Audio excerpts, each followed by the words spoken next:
સમય અટકી જાય છે અને વહેણ થંભી જાય છે.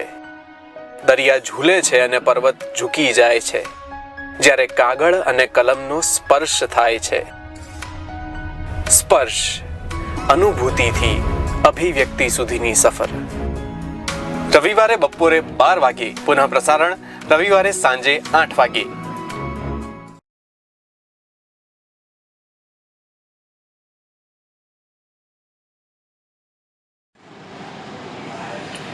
નમસ્કાર દર્શક મિત્રો, હું છું હર્ષ અને દર રવિવારે બપોરે આપણે 12 વાગે આ કાર્યક્રમમાં મળતા હોઈએ છીએ જેનું નામ છે સ્પર્શ. આ સરસ પ્રાસ બેસે છે. ગઈકાલે પણ મારું આવું ધ્યાન ગયું હતું. હર્ષની સાથે આપણે વાત કરીએ છીએ કાર્યક્રમ સ્પર્શમાં. ખેર, હું મૂળ મુદ્દા પર આવું. આજે જે આપણી સાથે સાહિત્યકાર છે એ સાહિત્યકાર તમે આમ જોશો તો એમનું એ પ્રકારનું જે સર્જન હોય, એ પ્રકારના જેટલા પણ સાહિત્ય હોય, એ સાહિત્યકારોના જેટલા પણ સર્જનની તમે એમનું વાંચન કરો કે એને સાંભળો તો તમને એવું લાગે કે આ તો કેટલું સરળ છે, કેટલું મજાનું છે, પણ એનું સર્જન ખરેખર ઘણું અઘરું છે. આજે આપણે એક એવા સર્જકને મળવાના છીએ કે જેમને સાહિત્ય અકાદમી દિલ્હી તરફથી બાળ સાહિત્યકારનો પુરસ્કાર મળ્યો છે વર્ષ 2022 માટે. એ સાહિત્યકાર વિશે હું થોડી માહિતી આપું એ પહેલા કાર્યક્રમ શું છે એની કેટલીક માહિતી તમને આપી દઉં. અમુક દર્શકો આપણી સાથે પહેલાથી જોડાયેલા છે, કેટલાક નવા દર્શકો માટે ખાસ. આ કાર્યક્રમનું નામ છે સ્પર્શ, અનુભૂતિથી અભિવ્યક્તિ સુધીની સફર. કોઈ પણ સર્જક ક્યારે થાય? જ્યારે એને કોઈ એક વાતની અનુભૂતિ થાય અને એ અનુભૂતિને અભિવ્યક્ત કરે, એક્સપ્રેસ કરે. ટૂંકમાં ફીલ જે થયું બહારથી, એક્સટર્નલ વર્લ્ડમાંથી જે પણ એને ફીલ થયું એ પોતાના ઇન્ટરનલ વર્લ્ડમાં કોઈક રીતે ચડાય, એની અંદર ઘણું બધું કામકાજ થાય અને પછી એ અલ્ટિમેટલી એક્સપ્રેસ થાય, એટલે અભિવ્યક્ત થાય. આ અનુભૂતિથી અભિવ્યક્તિની સુધીની જે સફર છે ને, ત્યાં સર્જકનો જન્મ થતો હોય છે. એ સર્જક શિક્ષક પણ હોઈ શકે, એ આર્કિટેક્ચર પણ હોઈ શકે, એ કોઈ એક ફોટોગ્રાફર પણ હોઈ શકે, કોઈ પણ એક વ્યક્તિ હોઈ શકે છે. આજે આપણી સાથે એક એવા સાહિત્યકાર છે કે જે પ્રકારનું એ લખે છે, બાળ સાહિત્ય જે લખે છે, આપણને વાંચવા માટે, સમજવા માટે બહુ સહેલું લાગે, પણ એ કદાચ લખવું બહુ અઘરું છે. આ સાહિત્યકાર એ પ્રકારના સર્જક છે કે જેમના ચહેરામાં પણ એ નિર્દોષતા આપણને દેખાય કે જે એક બાળકમાં હોવી જોઈએ, અથવા તો એ પ્રકારના સર્જન માટે તમારા ચહેરામાં જે એક નિર્દોષતા હોવી જોઈએ એ એમના ચહેરામાં દેખાય. આપણે સ્વાગત કરીએ દિલ્હી સાહિત્ય અકાદમી પુરસ્કૃત બાળ સાહિત્યકાર 2022 માટે કિરીટભાઈ ગોસ્વામી, બાળ સાહિત્યકાર. સર, તમારું સ્વાગત છે કાર્યક્રમમાં.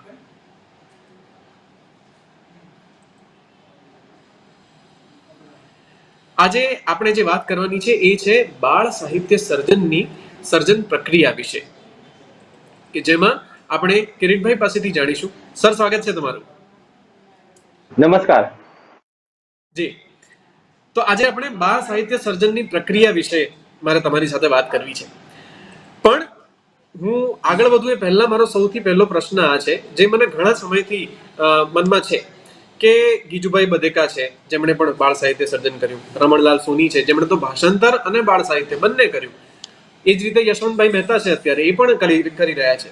પણ અમુક સર્જનો આ ત્રણેયના, અથવા એ સિવાય પણ કેટલાક સર્જકો હશે જેના વિશે હું એટલું જાણતો ન હોઉં, પણ આ દરેક સર્જકના અમુક સર્જનો એવા છે કે જે કાયમી યાદગાર રહી ગયા છે. જેમ કે ગીજુભાઈ બધેકાની વાત કરીએ તો લગભગ 100 વર્ષ જૂનું એમનું સાહિત્ય અંદાજે, જેમાં માં મને છમવડા, પછી ઉંદર સાત પૂંછડી વાળો, પછી દલાતરવાડીની વાર્તા, આવી ઘણી બધી વાર્તાઓ છે.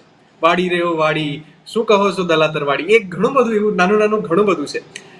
એ લોકોના સર્જનમાં એવું તે શું હતું કે જે હજી સુધી એ જીવતું છે? મારા ખ્યાલથી બાળ સાહિત્યમાં એક એવું એલિમેન્ટ, એવું એક તત્વ હોવું જોઈએ જે કાયમ માટે જીવતું રહે. તો આ જે તમે કહો છો એ બધા સર્જકોનું ના સર્જનમાં એવું એલિમેન્ટ છે જે બાળ સહજતા, બાળ ભોગ્યતા, દરેક સમયનું બાળક છે એને એ અટેચ કરી શકે, એને આકર્ષિત કરી શકે, એ પ્રકારની વાત ગીજુભાઈ હોય કે યશવંત મહેતા સુધી અત્યાર સુધી લઈએ આપણે, તો જીવરામ જોશી પણ આપણે એમાં ગણી શકીએ. આ બધાના સર્જનમાં જે એક બાળ ભોગ્યતા છે, એનો ગુણ છે, એ હંમેશા રહ્યો છે. અને એનું મૂળ કારણ એ છે એ બધા ક્યાંક ને ક્યાંક બાળકોની કેળવણીની સાથે સંકળાયેલા છે. એટલે કે બાળકોનું માનસ છે એને જાણનારા સર્જકો છે આ બધા. એટલે કદાચ ક્યાંક શિક્ષક હોઈ શકે અથવા બાળ કેળવણીની સાથે કોઈ આડકતરી રીતે સંકળાયેલા હોઈ શકે. તો આ બધા સર્જકોએ પહેલા બાળકોનું માનસ છે એને સમજેલું છે અને પછી એનું સર્જન કરેલું છે. એટલે આજ સુધી આપણને આ બધાનું સર્જન છે એ આકર્ષે છે અને ગમે છે. ઓકે. અને થાય એવું કે આ સર્જન, જેમ મેં આગળ વાત કરી કે એક્સટર્નલ વર્લ્ડમાંથી તમે લો છો, ઇન્ટરનલ વર્લ્ડમાં એને પ્રોસેસ કરો છો ને પાછું એક્સટર્નલ વર્લ્ડમાં જાય છે. આ એક સાયકલ ચાલ્યા કરે છે. આ સાયકલ માણસના જીવનમાં પણ છે. એક વ્યક્તિ તરીકે હું તમને આ સવાલ પૂછવા માંગુ છું કે તમે પણ એક સમયે બાળક હતા અને એ કોઈ એક સમય એવો કયો હતો કે જ્યારે આ બાળ સાહિત્ય પ્રત્યે તમારો ઝુકાવ થોડો વધારે થયો? એ સમય કયો, એ ઘટના કઈ, શું થયું હતું એ વખતે? લખવાની શરૂઆત છે લગભગ કોલેજ ના સમયગાળાથી કરેલી. ગીત નો પ્રકાર છે મને ગમતો. સાહિત્યમાં પદ્યમાં ગીત છે મને ગમતું હતું. ગીતો લખતો હતો ત્યારે એમાં એક સરળતાનો ગુણ છે એ સૌથી વધારે હતો.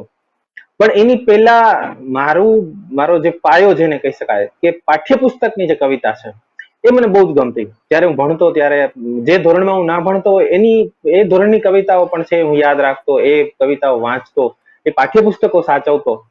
તો આ બધી જે કવિતાઓ છે ત્યારે બાળ કવિતાઓ છે આપણને બહુ જ ઘણી બધી ભણવામાં આવતી, એ બધી મને બહુ જ આકર્ષતી. પછી એમાંથી મેં એક વખત મીન પિયાસી આપણા કવિ છે બહુ જાણીતા, કબૂતરોનું ઘૂ ઘૂ ઘૂ, એમને પત્ર લખ્યો અને એમની સાથે મેં વાતો કરી પત્ર દ્વારા. ત્યારે તો પત્રો હતા, મોબાઈલનો યુગ નહોતો.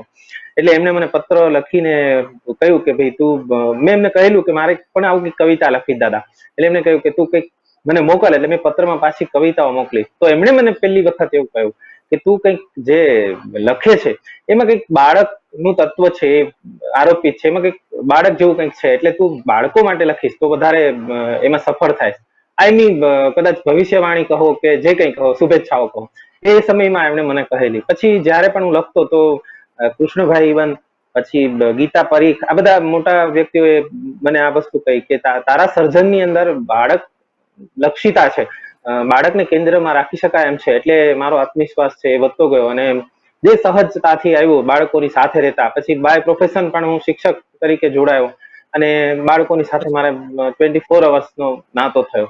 એટલે એક એ વસ્તુ છે. બીજું, મને બાળ સહજ રહેવું ગમે છે. બાળપણ પ્રત્યે બહુ પ્રેમ છે. બાળપણની અવસ્થા છે કેટલી આનંદદાયક છે. એટલે બિલાડીઓ સાથે રમવું કે નાના બાળકો સાથે રમવું, આ બધી વસ્તુઓને મેં હજી સુધી એ જ રીતે અકબંધ રાખી છે કે એ સર્જનમાં મને બહુ જ કામ આવે છે. એટલે બાળપણ છે એ સર્જકે જીવતું રાખો તો જ બાળ સાહિત્યકાર થઈ શકાય. આ મારી માન્યતા કહો તો માન્યતા છે, શરત કહો તો શરત છે.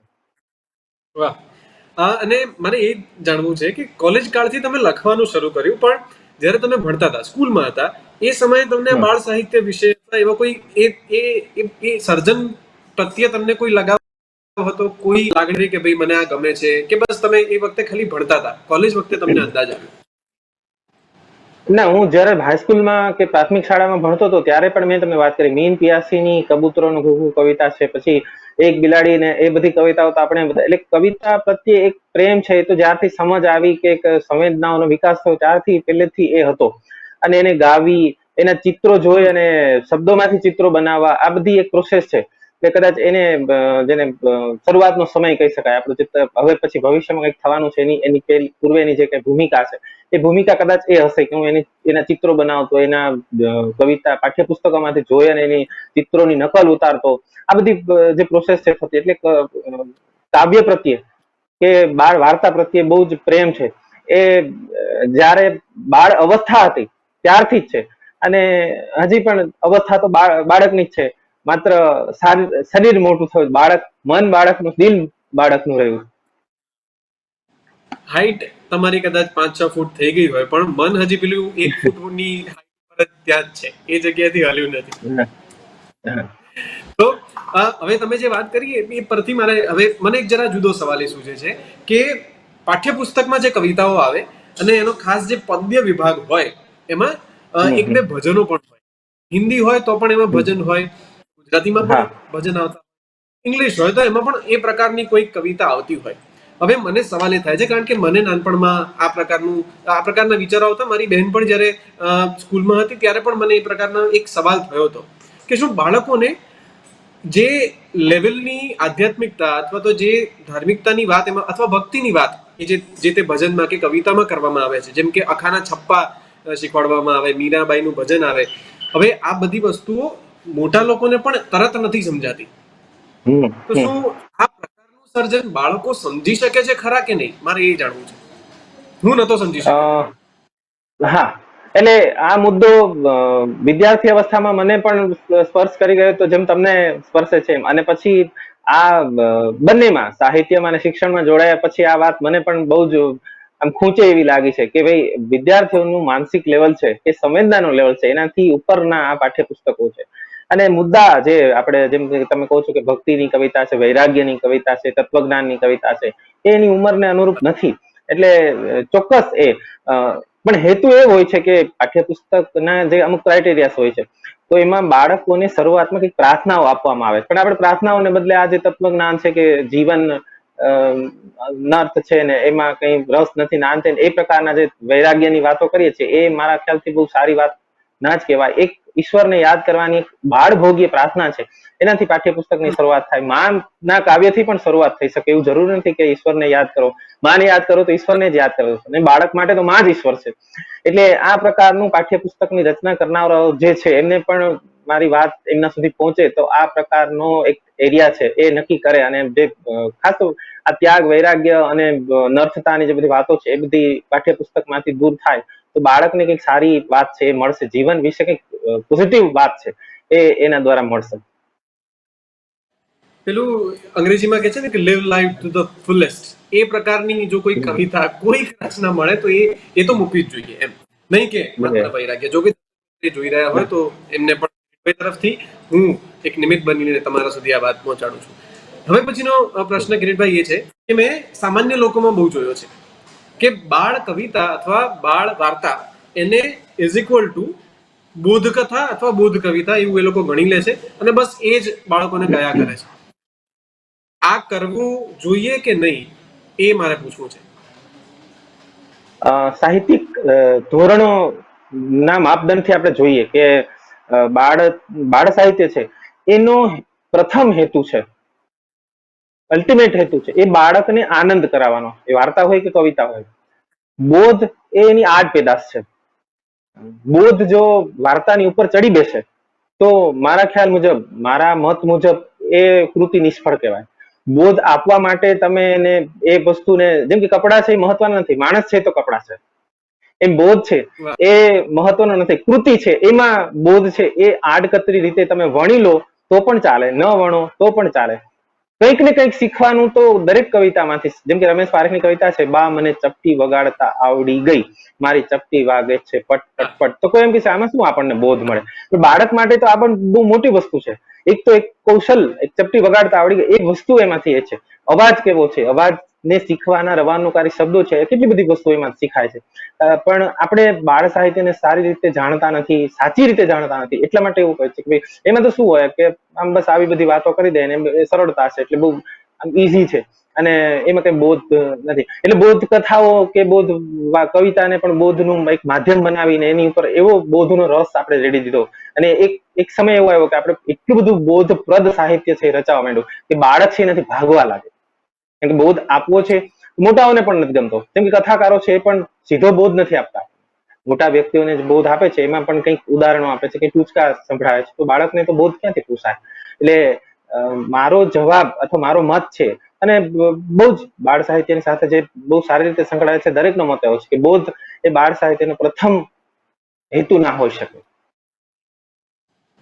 તો મિત્રો, તમે જો એવું ઈચ્છતા હો કે તમારે કોઈક સર્જન કરવું છે, બાળ સાહિત્યને લગતું સર્જન કરવું છે, અથવા તમે કોઈક શિક્ષક હો કે જે બાળકો સાથે કામ કરતા હોય, એમણે પણ આ વાત એટલી ગળે ઉતારવા જેવી ખરી કે માત્ર બોધ આપ્યા કરશો તો એ તો આપણને ના ગમે, પેલી મફતની સલાહ તો કોઈ લેવાય તૈયાર નથી હોતું, એ પ્રકારની વાત છે. નિર્દોષ રીતે સારી ભાષામાં કહેવાય એ પ્રકારનું થતું હોય છે.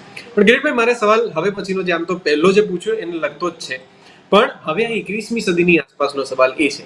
100 વર્ષ પહેલા બાળકો વાડી એટલે શું સમજતા હતા, પેલી સદા પારકી આશ સદા નિરાશ એ પ્રકારની કહેવતો બાળકો સમજી શકતા હતા અને એના ઉપરથી વાર્તાઓ બને તો વાંધો નતો આવતો.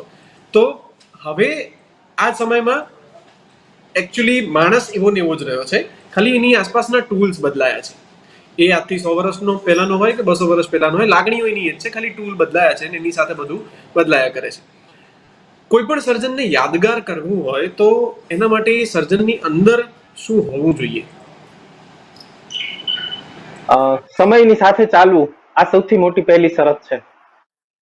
બાળ સાહિત્ય માટે તો સૌથી પહેલી શરત છે કે દરેક સમયમાં બાળકો છે એ દરેક પેઢીના બાળકો છે બદલાય છે. ક્યાંક નીતિમત્તા પણ બદલાય છે, કેટલાક મૂલ્યો છે એ કાયમ રહેતા હોય છે, કેટલાક મૂલ્યો છે એ બદલાય છે. તમે જેમ વાતાવરણની વાત કરી કે એની આસપાસનું જે વાતાવરણ છે એ બધી વસ્તુઓ, હવે જે મારું બાળપણ હતું કે 15 વર્ષ પહેલાના બાળકોનું બાળપણ હતું કે 100 વર્ષ પહેલાના બાળકોનું, દરેક સમયના બાળકોની આસપાસના રમકડા અલગ છે, એના સમયની ચીજ વસ્તુઓ અલગ છે, નૈતિક મૂલ્યો અલગ છે, મોટાઓ સાથેનો એમનો સંબંધ છે એ પણ દરેક સમયે અલગ છે. એના સપનાઓ જે રીતે જીવે છે એ રીતે એના સપનાઓ અલગ પડી જશે, એની કલ્પનાઓ, તરંગો, ફેન્ટેસી છે એ પણ આખી અલગ થઈ જશે. તો મને લાગે છે કે 21મી સદી આવી તો યાદગાર સર્જન બનાવવા માટે તમારે બાળકોનો જે સમય છે એ સમયમાં એ જીવે છે એ સમયની ચીજ વસ્તુઓ, એ સમયનું વાતાવરણ છે એમાં રેડવું પડશે. જેમ કે મારી ખિસકોલી છે ને કોમ્પ્યુટર લેવું છે, કે બિલાડી છે ફેસબુકમાં ઓનલાઈન થાય છે અને ઉંદર સાથે ફ્રેન્ડશિપ કરે છે અને પછી પેલા દુશ્મન ગણતા હતા અને પછી કે છે કે આપણે ફેસબુક થી મળ્યા તો સાથે ચા પીએ, કોફી પીએ, નાસ્તો કરીએ અને પછી આપણે ફ્રેન્ડ થઈ જાય, હવેથી આપણે આ બધું ભૂલી જઈએ. તો ચિરંજીવિતા છે લાવવા માટે તમે જેમ કહો છો કે એક સમયનો રસ છે, સમયની જે સાથે ચાલવાની જે સમયની ગતિ છે એની સાથે તાલથી તાલ છે એ મેળવવો પડે છે. એટલે બાળકોને જે જૂના સમયની વાત હતી એ કંઈક નવા, પ્રાણીઓ તો એના જ છે, એ જ બિલાડી છે એ જ ઉંદર છે, પણ આપણે એને રજૂ કરીએ છીએ આસપાસના જે અલગ એટમોસ્ફેરથી છે, વાતાવરણના જે તત્વો છે એનાથી રજૂ કરીએ છીએ. એટલે 21મી સદીના બાળકોને ગમશે અને એ લાંબા સમય સુધી એ યાદ રહી શકશે. ઓકે, આપણે આમ તો લગભગ અડધો 1 કલાકમાંથી 15 મિનિટ થઈ છે. મારે તમારા સર્જન વિશે વાત કરવી છે. કોઈ એક સર્જન તમે જો અત્યારે તમારી પાસે હોય તો એનું પઠન તમે કરો અને પછી આપણે આગળ વધીએ. એક ગીત, બાળ ગીત છે એ સંભળાવી દઉં. બહુ જ બધા બાળકોને ગમ્યું છે, મોટાઓને પણ ગમ્યું છે. હાથીભાઈ ને મોજ, જે મુંબઈની પાઠ્યપુસ્તકમાં પણ ચાલે છે ત્યારે 5મા ધોરણમાં. આ હાથીભાઈ ને મોજ, આ હાથીભાઈ ને મોજ, ના સ્કૂલ જવાની ચિંતા, ના હોમવર્ક નો બોજ, આ હાથીભાઈ ને મોજ. જંગલ જંગલ ફરવાનું ને ઘાસ લીલુંછમ ચરવાનું, જંગલ જંગલ ફરવાનું ને ઘાસ લીલુંછમ ચરવાનું, ના મમ્મીની રોકટોક કે નહીં પપ્પાથી ડરવાનું, ના સ્પેલિંગ પાકા કરવાના, નહીં લખવાની નોટ, તોય કદી ક્યાં કોઈ કહે છે હાથીભાઈને ઠોઠ. ને હું મસ્તી સહેજ કરું, ને હું મસ્તી સહેજ કરું તો બધાય ખીજે રોજ, પણ આ હાથીભાઈને મોજ, આ હાથીભાઈને કેવી મોજ. તો આ બાળકોની જે એક વેદના છે, મનોવેદના છે, એને કાવ્યમાં ઢાળવાનો પ્રયાસ કરેલો છે. તો દર્શક મિત્રો, મજાની વાત આ છે કે સર્જક દુઃખ હોય અથવા તો ચલો એક આપણે અત્યારે અકળામણ, બાળક માટે ચલો એ દુઃખ ન ગણીએ, એમને અકળામણ ગણીએ કે ભાઈ ફ્રસ્ટ્રેટ બહુ થાય હોમવર્ક ને આ ને તેને, પણ એને પણ એક સરસ રીતે તમે કોઈ એક ગીતના લયમાં કે ગીતમાં કોઈ એક કાવ્ય પ્રકારમાં પણ તમે કેવી રીતે ઢાળો છો ને કેવી રીતે કહો છો એ બહુ મહત્વનું છે. કિરીટભાઈ, આપણે આગળ વધીએ. મારે પ્રશ્ન એ છે કે આ હાથીભાઈને મોજ, અને એમાં પણ તમે વાત કરી કે હાથીને હોમવર્ક નથી કરવાનું કે બીજા કોઈ પણ કામકાજ નથી, એ રીતે અહીંયા હવે મારે જે સવાલ પૂછવો છે એ બાળક અને પુખ્ત વયનું કોઈ એક વાચક હોય એની વચ્ચેનું જે અંતર, સમજનું અંતર હોય છે એને લગતો સવાલ છે, લોજિકનો સવાલ છે કે બિલાડી ફેસબુકમાં લોગિન આમ તો ન કરી શકે.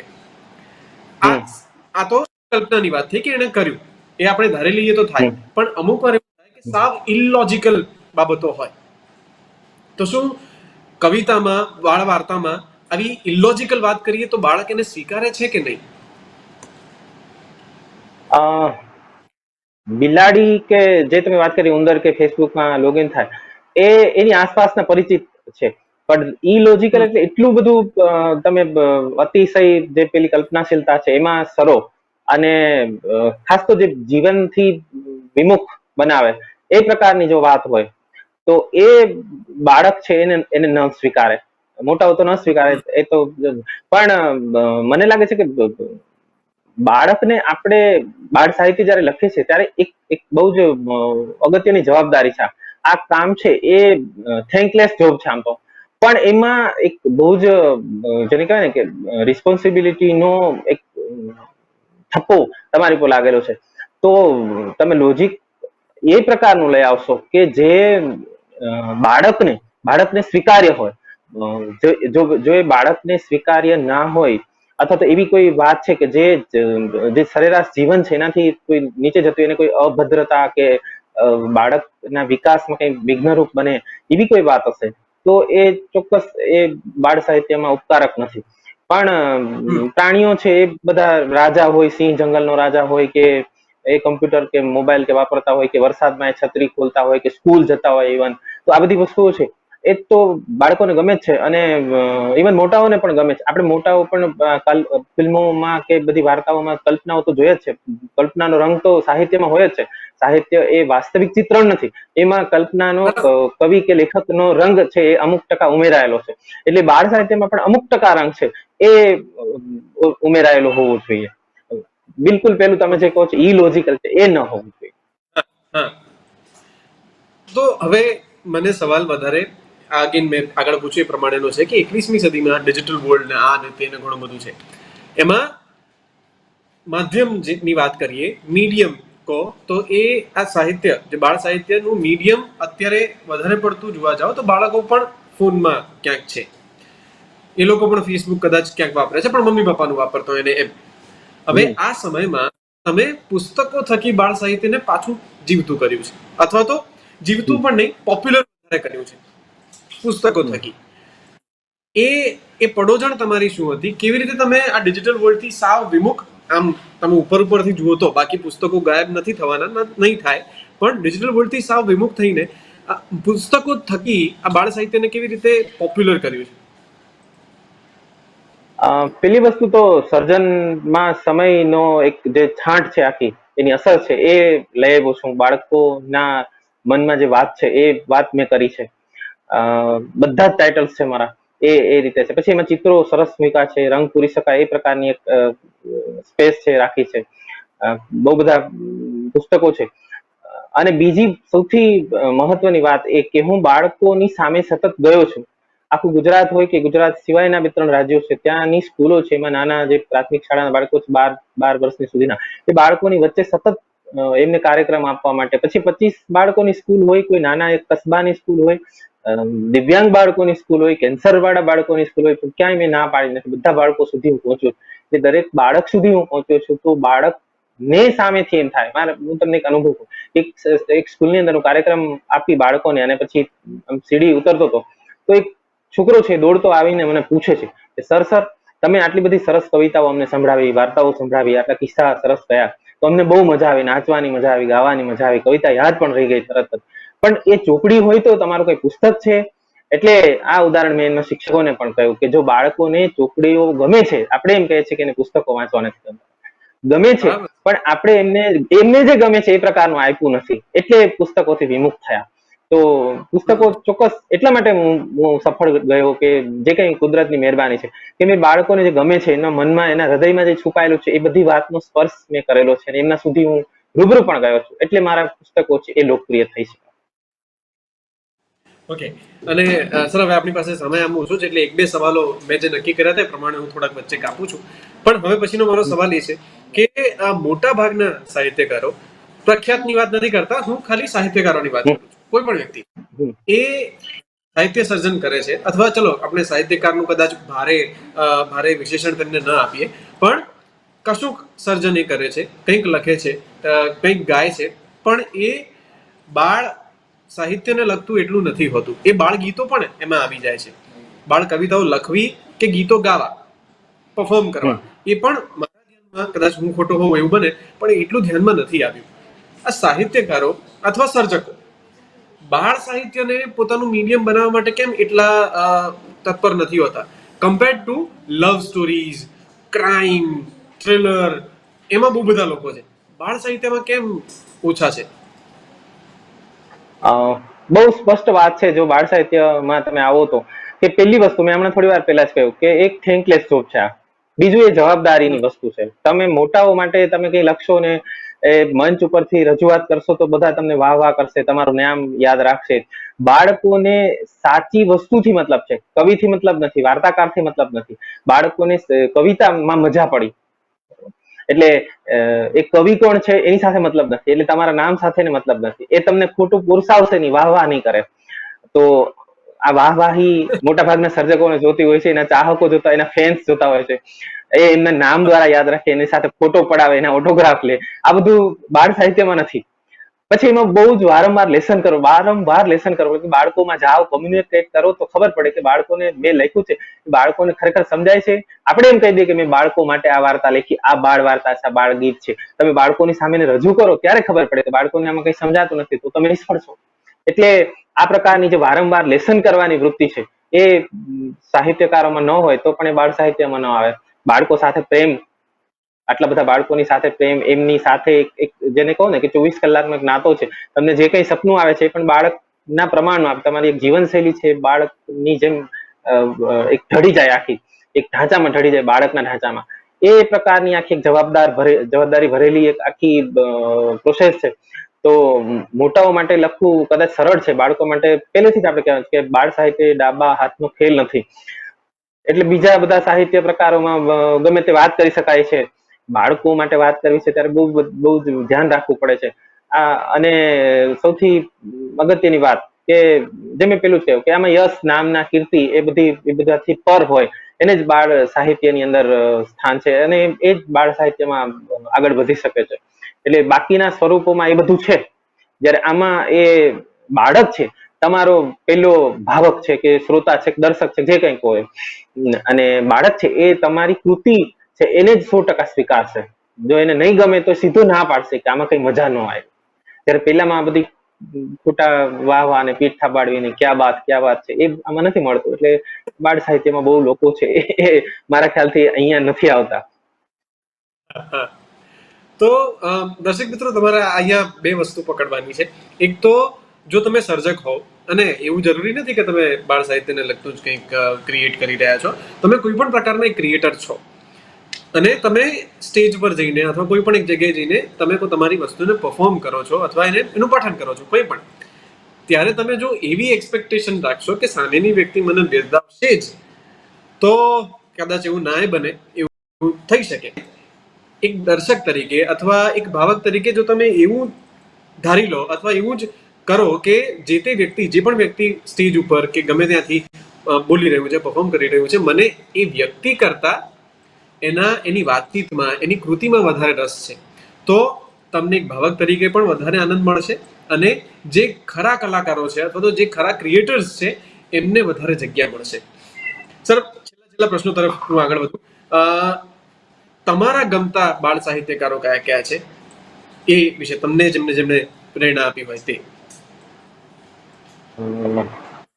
આમ તો બધાનો થોડો થોડો એમ કહેવાય કે બધામાંથી હું કંઈક શીખ્યો છું. એટલે પ્રભાવ, જેમ કે ગીજુભાઈ થી શરૂ કરીએ તો ગીજુભાઈ છે, પછી ત્રિભુવન વ્યાસ છે, એમની કવિતા મને બહુ ગમતી, જે તું અહીંયા રમવા આવ મજાની ખિસ્તોલી, એ એમના કાવ્યો છે ખાસ મને બહુ ગમેલા. પછી મકરંદ દવે જે બાળ કાવ્યો છે એ લખેલા. પણ માય ફેવરેટ, મારા જે હું જેમની વાતો મને ગમે છે, એમને બાળ સાહિત્ય વિશે જે વાતો કરી છે એ બધી મને ગમે છે, એ રમેશ પારેખ છે.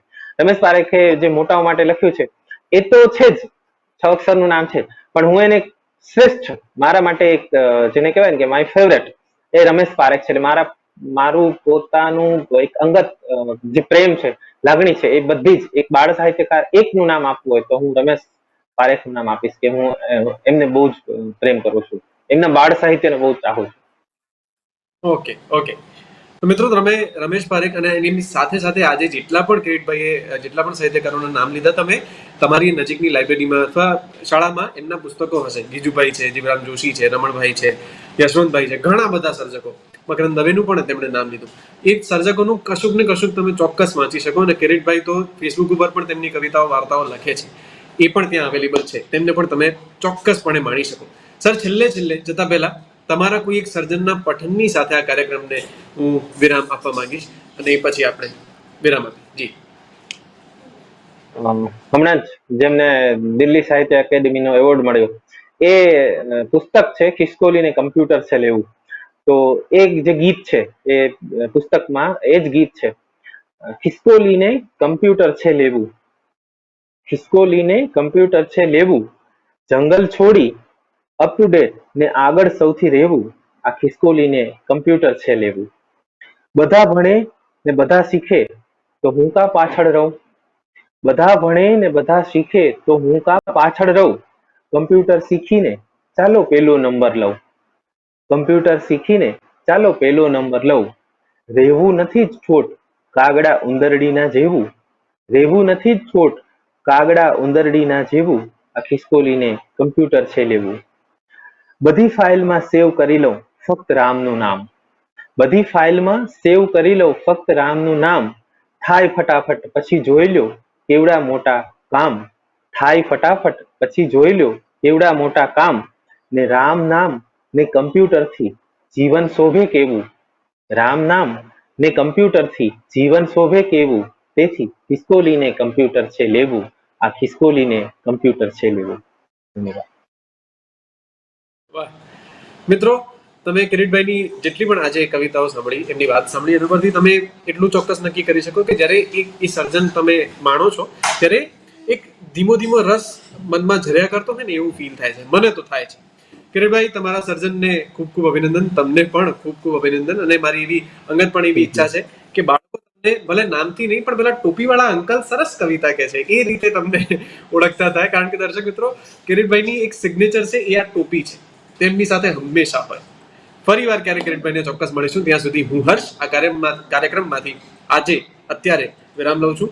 આવતા અઠવાડિયે ફરી વાર ચોક્કસ મળીશું. થેન્ક યુ સર, અમારી સાથે જોડાવા માટે.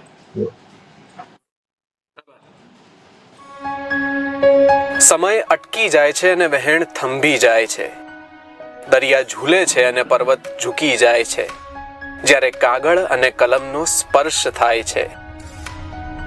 સ્પર્શ, અનુભૂતિથી અભિવ્યક્તિ સુધીની સફર. રવિવારે બપોરે 12 વાગે પુનઃ પ્રસારણ, રવિવારે સાંજે 8 વાગે.